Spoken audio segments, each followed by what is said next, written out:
Welcome to the first week of our course.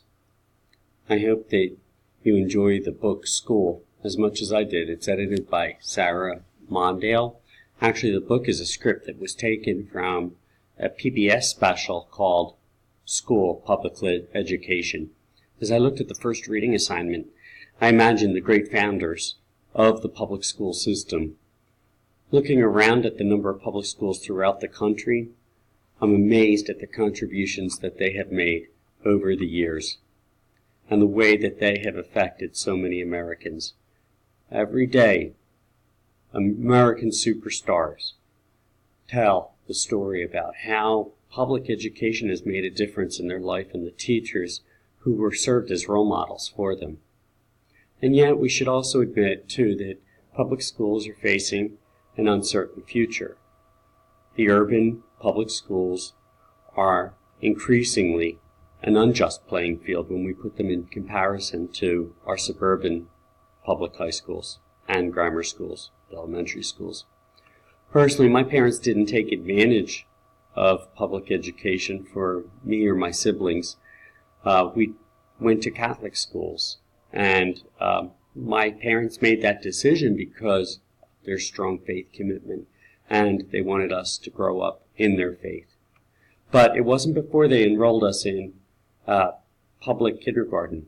And I remember my kindergarten teacher, Mrs. Shoup and Mrs. Bodip, and how great they were to me in helping me to have fun as I was learning.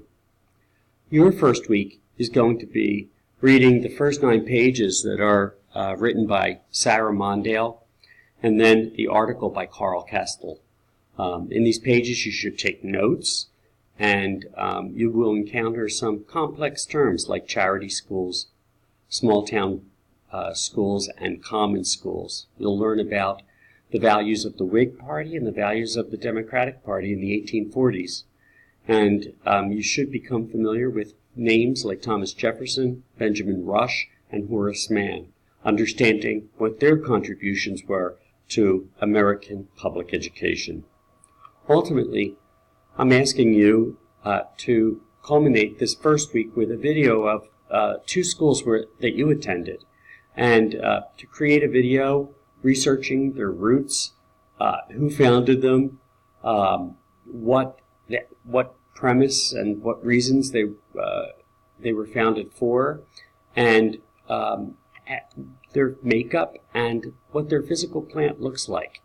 This should give you some background to appreciating more the schools that you attended and the influence they had on your life. You hold the future of education in your hands, and I'm hoping that you will remember the great tradition that you received, whether it was in public or in private education.